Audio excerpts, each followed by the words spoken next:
Alhamdulillahilladzi arsala rasulahu bil huda wa dinil haqq liyudhhirahu 'ala ad-dini kullihi wa kafaa billahi shahida. Asyhadu an la ilaha illallah wahdahu la syarika lah wa asyhadu anna sayyidana wa nabiyyana Muhammadan 'abduhu wa rasuluhu la nabiyya ba'dahu. Allahumma fasalli wa sallim wa barik ala hadha an-nabiyil karim Muhammadin wa ala alihi wa sahbihi wa ansarihi wa juludihi wa man jahada fi sabilillahi ila yaumiddin, amma ba'du. Fa ya ayyuhal muslimuna rahimakumullah, inni usikum wa iyaya bi taqwallah wa ta'atihi faqad fazal muttaqun. Yaqulu rabbuna 'azza wa jalla fi muhkamit tanzil: A'udzu billahi minasy syaithanir rajim. Bismillahirrahmanirrahim.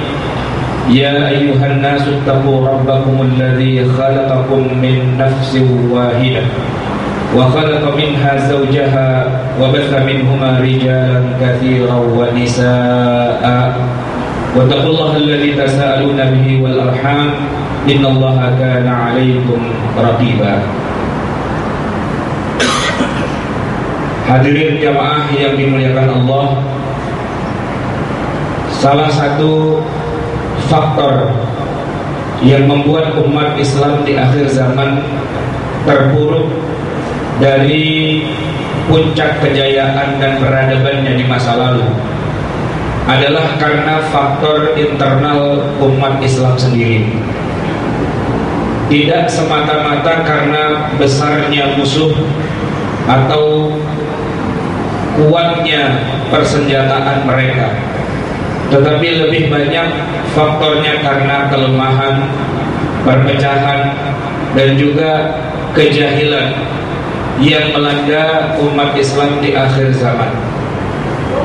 Salah satu contoh kejahilan yang ada di tengah kita adalah betapa banyaknya umat Islam yang tidak mampu sekedar membaca Al-Quranul Karim. Padahal Al-Quran adalah pedoman hidup, Al-Quran adalah imam kita, sumber-sumber agama kita adanya di dalam Al-Quranul Karim. Tapi kalau seandainya secara jujur kita lakukan semacam penelitian, berapa banyak di antara umat Islam yang melek dan bisa membaca aksara Arab? Saya agak pesimis untuk mengatakan bahwa 100% bangsa Indonesia yang muslim ini bisa membaca Al-Quran. Dari mereka yang bisa membaca atau membunyikan ayat Al-Quran itu, berapa persen dari mereka yang mampu membacanya dengan benar? Dan dari yang bisa membaca dengan benar, dengan makhraj dan tajwidnya, berapa yang paham dan mengerti maknanya? Dan dari yang sekian banyak paham dan mengerti maknanya, berapa yang betul-betul mengetahui esensi kandungan hukum-hukum yang ada di dalamnya? Maka jumlahnya akan menjadi semakin sedikit. Benarlah seperti yang sering diungkapkan bahwa kejayaan dan kecemerlangan Islam menjadi berubah hitam dan pekat, menjadi surup dan hilang dari panggung peradaban, bukan karena musuh-musuh Islam, tapi karena tertutup oleh kabut kejahilan umat Islamnya sendiri. Kalau kita bandingkan ketika Rasulullah SAW berdakwah 1400 tahun yang lalu, kalaupun ada penolakan dari musuh-musuh Islam, katakanlah dari Abu Jahal CS, maka penolakan yang mereka lakukan itu bukan karena mereka tidak paham Islam. Penolakannya karena mereka memang tidak mau sombong, dan kemudian mereka berpikir seharusnya mereka lah yang menjadi pemimpin di dunia Arab itu. Tapi bahwa Islam itu mengajarkan kebaikan, bahwa Islam itu mengajarkan persatuan, bahwa Islam itu membebaskan orang dari perbudakan, bahwa Islam itu mengharamkan dibunuhnya manusia dan sebagainya, tidak ada seorang pun dari orang-orang jahiliyah di masa Rasulullah yang tidak mengetahuinya. Artinya penolakan mereka bukan karena salah paham terhadap Islam. Penolakan mereka semata-mata karena mereka memang tidak mau saja masuk agama Islam. Bahkan ada satu kisah yang menarik, di mana ketika Nabi Shallallahu Alaihi Wasallam mengirimkan surat ajakan masuk Islam kepada salah satu raja besar di dunia, Kaisar Heraklius, yang saat itu bertahta di ibu kota kerajaan Romawi bagian timur di Al-Quds. Surat ajakan masuk Islam ini kemudian menjadi salah satu pemicu bagi Kaisar untuk mempelajari seluk-beluk dan detail agama Islam. Walaupun pada akhirnya sang Kaisar tidak masuk Islam, tapi informasi tentang syariat Islam, prinsip-prinsip Islam 100% diterimanya dengan benar, dengan valid. Siapa yang mengajarkan atau menyampaikan informasi tentang agama Islam kepada sang Kaisar? Ternyata yang menyampaikannya juga bukan seorang Muslim. Setidak-tidaknya saat itu dia belum masuk Islam. Tidak lain dan tidak bukan, dia adalah Abu Sufyan ibn Harb, orang yang nantinya bakal masuk Islam. Tetapi saat itu Abu Sufyan adalah salah satu di antara gembong pemimpin kafir Quraisy yang berperang tidak pernah berhenti memusuhi Rasulullah Sallallahu Alaihi Wasallam. Dia memimpin perang Uhud, dia memimpin perang Khandaq dan berbagai macam perang-perang lainnya, dan berada pada garis pertahanan musuh. Suatu ketika Abu Sufyan berada di Palestina, beberapa orang utusan raja, utusan dari Kaisar, memintanya untuk segera menghadap Kaisar. Rupanya Kaisar baru saja menerima surat dari Rasulullah SAW yang distempel dengan cincin Rasulullah, yang intinya mengajak Kaisar untuk masuk Islam kalau berkenan. Tapi kalau tidak berkenan, tidak apa-apa. Mari kita bikin hubungan persahabatan yang baik antara negeri Islam dengan negeri Romawi, dan mohon kiranya diberikan kebebasan bagi umat Islam untuk berdakwah di Romawi pada masa itu. Kaisar tidak segera menerima ajakan masuk Islam karena dia termasuk orang pandai, orang pintar, pasti penuh banyak pertimbangan.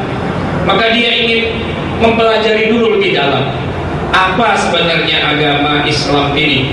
Kok sedemikian rupa dianut oleh bangsa-bangsa di dunia, dan hari ini giliran Kaisar diajak masuk Islam. Maka dipanggillah Abu Sufyan ibn Harb, yang saat itu dia bukan orang Islam, tapi Abu Sufyan adalah pemimpin kota Mekah. Bertahun-tahun dia bertemu, bergaul dengan umat Islam, bahkan menjadi mertua Rasulullah Sallallahu Alaihi Wasallam. Salah satu di antara anak perempuan Abu Sufyan menikah dengan Rasulullah Sallallahu Alaihi Wasallam. Jadi Abu Sufyan itu gembong pemimpin orang kafir, bermusuhan dengan Rasulullah dalam banyak peperangan, tapi beliau punya pemahaman yang lengkap, yang valid, dan betul-betul objektif terhadap agama Islam. Maka Kaisar Heraklius dan Abu Sufyan, yang dua-duanya sama-sama orang kafir, berdiskusi tentang agama Islam. Panjang lebar mereka mendiskusikan, tapi kesimpulannya bahwa Islam ini adalah agama yang baik, agama yang tidak ada cacatnya, agama yang membawa keluhuran. Tapi masalahnya bahwa kita tidak beragama Islam, itu lain urusan. Coba bayangkan, orang kafir bermusuhan dengan umat Islam, tapi mereka menerima informasi yang valid tentang agama Islam. Itu terjadi di masa Rasulullah karena faktor suksesnya dakwah. Dakwah itu diukur kesuksesannya bukan dari berapa banyak orang masuk agama Islam, bukan diukur dari berapa banyak orang yang masuk dalam kelompok kita, tapi dari seberapa valid dan lengkap informasi tentang Islam sampai kepada mereka. bahwa mereka mau masuk Islam, tidak mau masuk Islam bukan urusan dakwah. Dan Rasulullah adalah seorang dai yang paling sukses sepanjang zaman. Buktinya musuh-musuhnya pun faham 100% tentang agama Islam. Bahkan paman Rasulullah, Abu Talib, yang setiap hari hidup bersama Nabi, rela berjibaku dan pasang badan untuk melindungi Rasulullah. Apa alasannya kalau bukan dia tahu bahwa Islam itu benar, Islam itu baik? Hanya saja urusan hati itu urusan masing-masing. Walaupun Rasulullah merayu pamannya sampai mengtiba dan menangis di hadapannya, ternyata urusan hidayah itu urusan Allah. Sehingga wafatlah pamannya tercinta itu tanpa pernah mengakui tiada Tuhan selain Allah dan Muhammad adalah Rasulullah. Tapi pemahaman seorang Abu Talib, pemahaman seorang Abu Sufyan, pemahaman seorang Kaisar Heraklius yang semuanya bukan Muslim itu 100% valid terhadap agama Islam. Walaupun mereka bermusuhan dengan umat Islam, tapi mereka paham dan mengerti agama Islam. Mari kita bandingkan dengan zaman sekarang. Jangankan musuh-musuh Islam, jangankan orang-orang kafir, orang Yahudi dan yang lainnya, memahami Islam secara kafah, secara benar, secara valid dan lurus, secara sahih, itu saja masih jadi kendala buat kebanyakan umat Islam sendiri. KTP boleh Islam, pergi haji boleh tiap tahun, sholat, zakat, dan berbagai macam ritual bisa saja dilaksanakan. Tapi belum tentu orang yang mengaku beragama Islam faham dengan prinsip-prinsip dan syariah ajaran Islam. Maka benarlah ketika Dr. Muhammad Abduh, salah seorang ulama di Mesir, mengatakan bahwa al-Islamu mahjubun bil muslimin. Islam itu, cahaya yang terang benderang itu tertutup menjadi hitam pekat dan gelap oleh karena kebodohan umat Islamnya sendiri, keawaman umat Islamnya sendiri. Lahir dari bapak dan ibu Islam, dari keluarga Muslim, tapi tidak tahu kalau seandainya dia mengatakan pada istrinya, kamu saya cerai, bahwa itu jatuh talak. Lahir dari masyarakat Islam, rumah bertetangga dengan masjid, tapi dia tidak tahu bahwa yang namanya memperlihatkan aurat itu adalah sesuatu yang diharamkan, bahwa setiap muslim wajib menutup auratnya. Tinggal di tengah masyarakat Islam, sering hadir ke majelis taklim, tapi tidak mengerti bagaimana membagi waris secara Islam. Padahal semua yang dia tidak paham itu adanya di dalam Al-Quranul Karim. Lalu apa artinya Al-Quran yang dia baca, yang dia hafal, bahkan dia lombakan itu, kalau ternyata tidak paham isinya dan kemudian tidak diamalkan?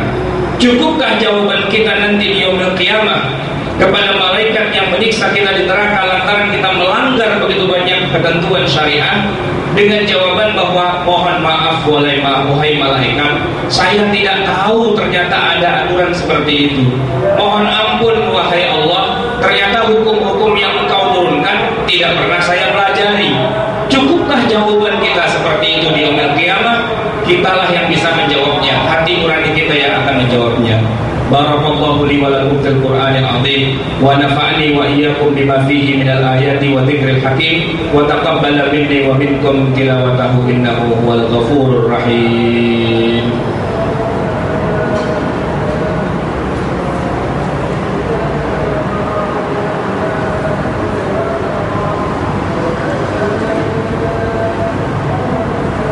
Alhamdulillahi rabbil alamin, wassalatu wassalamu ala nabiyyina Muhammadin khatamil anbiya'i wal mursalin wa ala alihi wa sahbihi ajma'in, amma ba'du.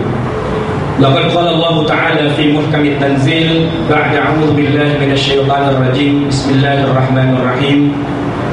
Wal 'asri innal insana lafi khusrin illa alladziina amanu wa 'amilus salihati wa tawashaw bil haqqi wa tawashaw bis sabr. Shadaqallahul 'azim. Hadirin ma'asyiral muslimin rahimakumullah. Walaupun Indonesia atau Nusantara kita ini sudah mengenal agama Islam sejak zaman para sahabat, sejak abad ke-7 Masehi, tetapi bukan berarti kemudian Islam betul-betul difahami secara sempurna di negeri ini. Walaupun kita pernah memiliki kerajaan-kerajaan Islam 7 abad kemudian setelah Islam datang ke Indonesia di abad ke-14 Masehi, yang berdiri kerajaan-kerajaan Islam, entah itu Demak atau sebelumnya Sriwijaya, bahkan sebelumnya lagi Samudra Pasai. Tapi bukan berarti kemudian ketika kita dijajah oleh bangsa Barat, Portugis, Belanda, dan yang lain-lainnya, lantas kemudian negeri kita menjadi negeri Islam yang mana rakyatnya memahami, mengerti, dan menjalankan ajarannya. Ketika kita merdeka dari penjajah-penjajah itu, lahirlah generasi yang semakin jauh dari agamanya, yang memang alhamdulillah masih beragama Islam. Syiar-syiar Islam masih ada sebagiannya, masih ada orang sholat, masih ada orang puasa, berzakat, bahkan masih banyak jamaah haji. Tapi kekuatan umat Islam sebagai sebuah kekuatan besar yang seharusnya bisa memimpin umat atau bangsa Indonesia menjadi semakin sempoyongan. Dan ketika umat Islam berkiprah dalam dunia pemerintahan dan politik, sejarah kita harus kita akui menunjukkan angka yang tidak menggembirakan. Berbagai macam upaya untuk menegakkan syariat Islam di negeri kita, baik lewat parlemen atau lewat undang-undang, ternyata tidak didukung sepenuhnya oleh bangsa ini, walaupun bangsa ini sebenarnya beragama Islam. Kalau kita boleh menengok sejarah sebentar, bagaimana perjuangan umat Islam sejak dulu, sejak kita merdeka sampai hari ini, memperjuangkan syariat Islam di parlemen, selalu kandas dan kalah di kancah pemilu. Kenapa kalah dan kandas? Karena ternyata bangsa Indonesia yang muslim ini kebanyakannya tidak begitu mengenal syariat Islam. Umumnya mereka malah mencurigai syariat Islam, malah mayoritasnya merasa takut dan a priori terhadap tawaran-tawaran untuk ditegakkannya syariat Islam. Sehingga yang menghambat atau yang menjatuhkan berbagai macam keinginan untuk tegaknya syariat Islam di negara kita bukanlah orang Kristen, bukanlah orang-orang Bali Hindu atau orang-orang yang ada di timur Indonesia sana, tapi justru umat Islam sendiri yang ada di tengah kita, yang merupakan tetangga kita, bahkan keluarga kita, malah boleh jadi bapak dan ibu kita sendiri. Boleh jadi dalam pandangan mereka Islam itu adalah sesuatu yang asing, datang dari Arab, tidak perlu ditegakkan di negeri kita. Toh negeri kita ini banyak bangsa, banyak suku, dan banyak agama. Tidak perlulah untuk menegakkan syariat Islam, karena seperti itulah pandangan mereka terhadap agama Islam, khususnya syariat Islam. Jadi Islam ada di satu lembah dan umatnya ada di lembah yang lain. Problematika kita bagaimana mengenalkan Islam yang ada di lembah lain itu agar umat Islam di Indonesia secara keseluruhan mengerti, tahu, faham, dan suka pada Islam. Kalau kunci yang terakhir ini belum kita buka, maka berbagai macam perjuangan yang sudah kita lakukan itu akan menjadi sia-sia. Percuma kita memperjuangkan Islam di negara atau di parlemen kalau daya dukung umat Islamnya sendiri terhadap agama Islam itu 0%. Kalau umat Islamnya malah membenci syariat Islam. Kalau bangsa Indonesia yang notabene muslim ini hanya mau menjalankan Islam pada bagian-bagian yang ritual saja, tapi mereka meninggalkan sebagian besar ayat-ayat Al-Quran dan Sunnah Rasulullah SAW. Maka PR besar kita adalah mencerdaskan umat Islam, membuat mereka melek. Mereka melek terhadap Al-Quran, melek terhadap hadis Sunnah Rasulullah, melek terhadap syariat Islam. Kalau itu berhasil, minimal setidak-tidaknya umat Islamnya dulu yang melek. Syukur-syukur nanti orang-orang bukan Islamnya juga melek syariat, tahu bahwa Islam itu bagus dan indah. Saya kira tidak akan ada lagi halangan untuk menegakkan agama Islam di negeri ini. Semoga Allah Subhanahu wa Ta'ala memudahkan jalan kita dan memberikan taufik dan hidayah kepada masyarakat kita bangsa-bangsa yang ada di dunia termasuk bangsa Indonesia untuk lebih mengenal agama Islam. Hadirin yang dimuliakan Allah, mari kita akhiri khutbah yang kedua dengan sama-sama kita memohon ampun. A'udzubillahi minasyaitonir rajim. Bismillahirrahmanirrahim. Innallaha malaikatahu yusholluna 'alan nabi ya ayyuhalladzina amanu shallu 'alaihi wa sallimu taslima. Allahumma ighfir lil muslimina wal muslimat wal mu'minin wal mu'minat al ahya'i minhum wal amwat warfa' lahum ad-darajat wa yaqdi al hajat. Rabbana zalamna anfusana wa illam taghfir lana wa tarhamna lanakunanna minal khasirin. Rabbana amanna bima anzalta wattaba'na ar-rasula faktubna ma'asy syahidin. Rabbana la tuzigh qulubana ba'da idh hadaytana wa hab lana min ladunka rahmatan innaka antal wahhab. Rabbana la taj'alna fitnatan lil qaumil zalimin fanajjina bi rahmatika minal qaumil kafirin. Rabbana arinal haqqa haqqan warzuqna ittiba'ahu wa arinal batila batilan warzuqna ijtinabah. Rabbana atina fid dunya hasanah wa fil akhirati hasanah wa qina adzabannar. Wa sallallahu على نبينا محمد النبي الأمي وعلى آله وصحبه أجمعين. عباد الله إن الله يأمر بالعدل والإحسان وإيتاء ذي القربى وينهى عن الفحشاء والمنكر والبغي يعظكم لعلكم تذكرون فاذكروا الله العظيم يذكركم وعلى آله يستجب لكم ولذكر الله أكبر والله يعلم ما تصنعون. أقم الصلاة.